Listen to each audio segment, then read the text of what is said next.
मैं पंडित विजेंद्र सारस्वत अनंत हरगोविंद चैनल में आपका स्वागत करता हूं। हिंदू राष्ट्र विजेता मेरे चैनल में राष्ट्रीय स्वयंसेवक संघ का सीरियल प्रचारित हो रहा था। आपने उसको देखा, इसके लिए आपका बहुत बहुत वंदन, अभिनंदन, आभार, नमन। कुछ अपरिहार्य कारणों से मुझे इसको कुछ समय के लिए स्थगित करना पड़ रहा है। आज मैं गिलोय के विषय में चर्चा कर रहा हूं। इसको हिंदी में गुर्ज या गिलोय कहते हैं। संस्कृत में अमृता, मधुपर्णी, तंत्रिका, गीवंतिका आदि नामों से जाना जाता है। अंग्रेजी में इसे टेनस्पोरा, कार्डिफोरिया कहते हैं।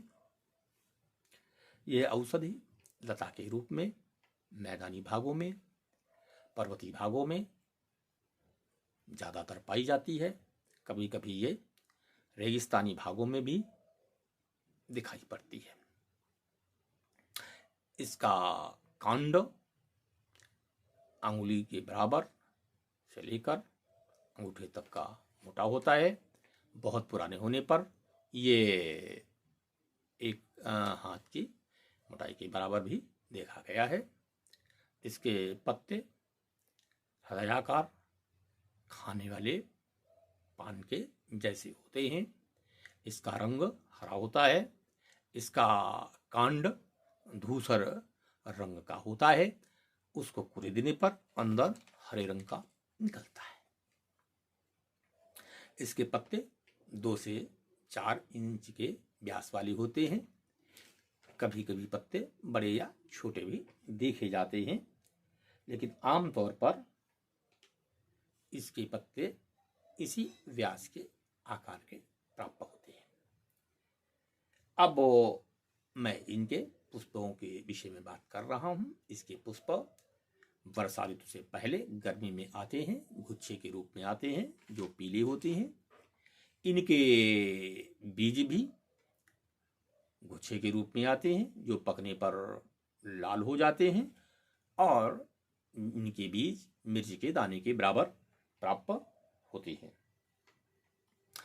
मुख्यतः इनके कांड का प्रयोग किया जाता है, पर पत्ते भी कभी कभी प्रयोग में आते हैं।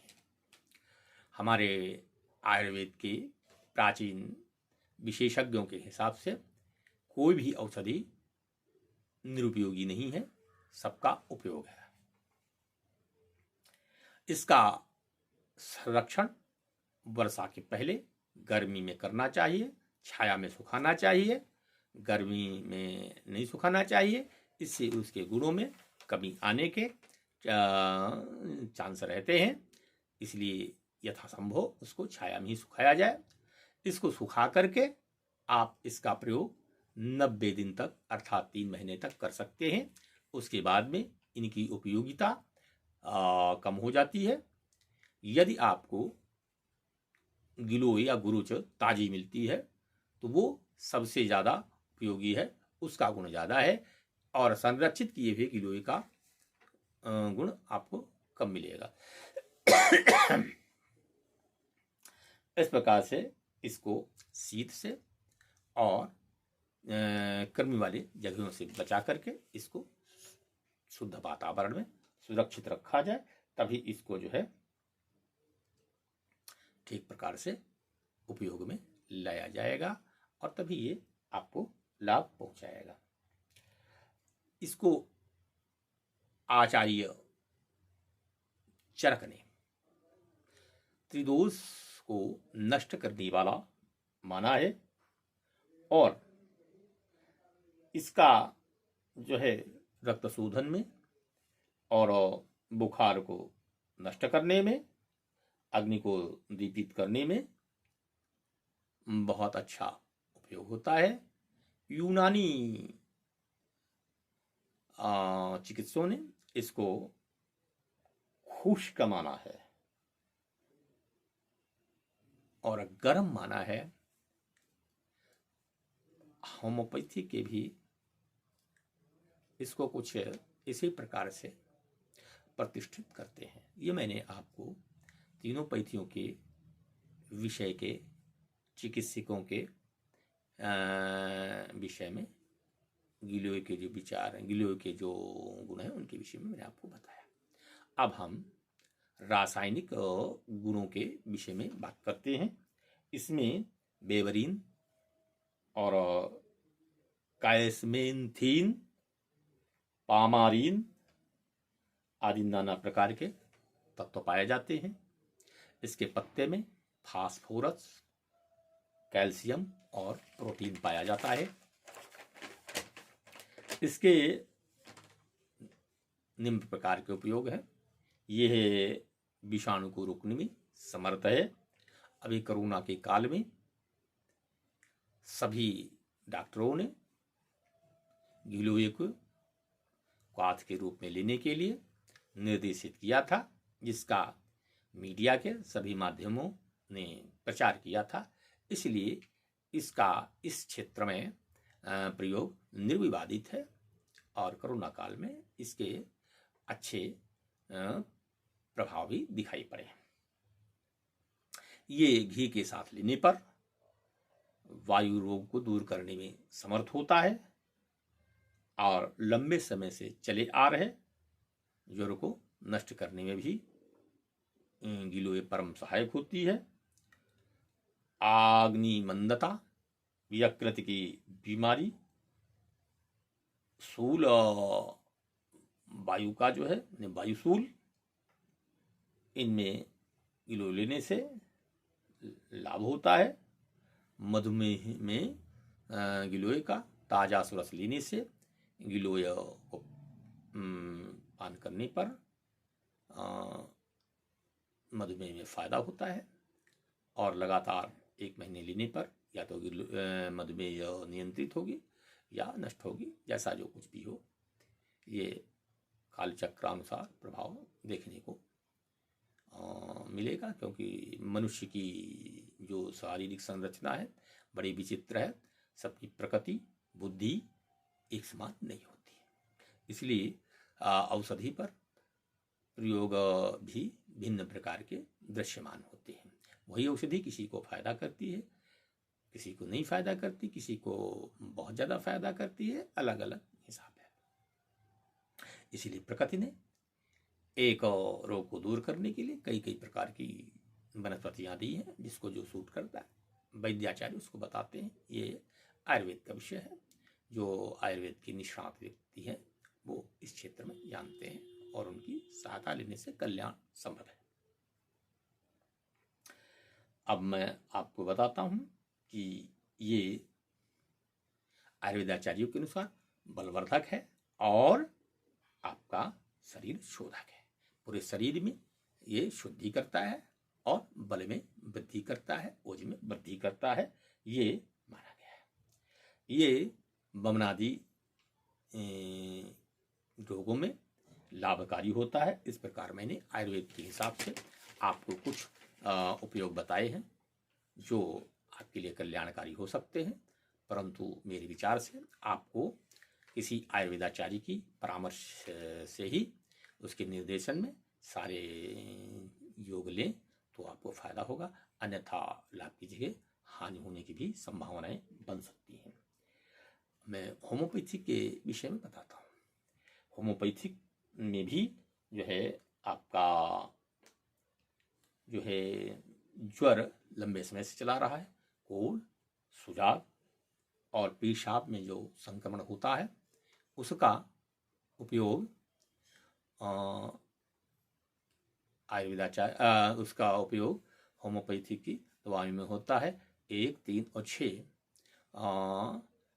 एक्स की पोटेंसी में मदर टिंचर बना करके होम्योपैथी वाले देते हैं और इसका लाभ होता है। इसी प्रकार से यूनानी में भी जो है इसका कई रूप में प्रयोग होता है। अधिक कुनैन लेने से या क्लोरीन की समूह की दवाइयाँ लेने से इसका जो है जो दुष्प्रभाव होता है गिलोय उस दुष्प्रभाव को दूर करती है। इस प्रकार से मैंने आपको तीनों पद्धतियों के विषय में आपको बताया। अधिक जानकारी के लिए इनके ग्रंथ देखें, इनके जनरल देखें, सेमिनारों की रिपोर्ट देख सकते हैं। यह मैंने आपको कुछ आयुर्वेदिक कुछ चिकित्सीय विषय में बताया। अब मैं इसके धार्मिक उपयोग के विषय में बताता हूँ। भगवान शंकर, इनको मृत्युंजय भी कहते हैं, इनके ऊपर गंगा जल में गिलोय डाल करके यदि हम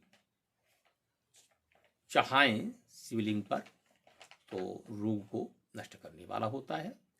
और रुद्राभिषेक से यदि हम रुद्राभिषेक में यदि हम गिलोय के साथ अभिषेक करें तो वही फल प्राप्त होता है। शारदा तिलक में एक श्लोक के माध्यम से इसके विषय में बताया गया है। दुग्धयुक्तैः सुधाखण्डैर्मन्त्रीमाससहस्रकम् आराधितो अग्नौ जुह्यात् विधिवज्जितेन्द्रियः सन्तुष्टा शङ्करस्तेन शुद्धाप्तावितविग्रहः आयु आरोग्य संपत्ति यशः पुत्रान् विवर्धयेत्।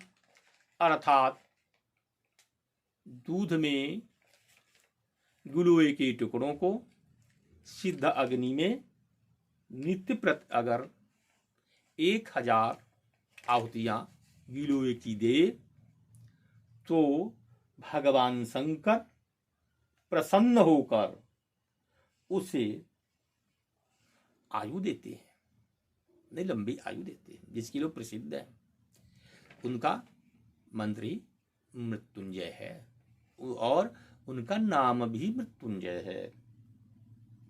तो आयु देते हैं, आरोग्य देते हैं, संपत्ति देते हैं, यश देते हैं और पुत्र की वृद्धि करते हैं।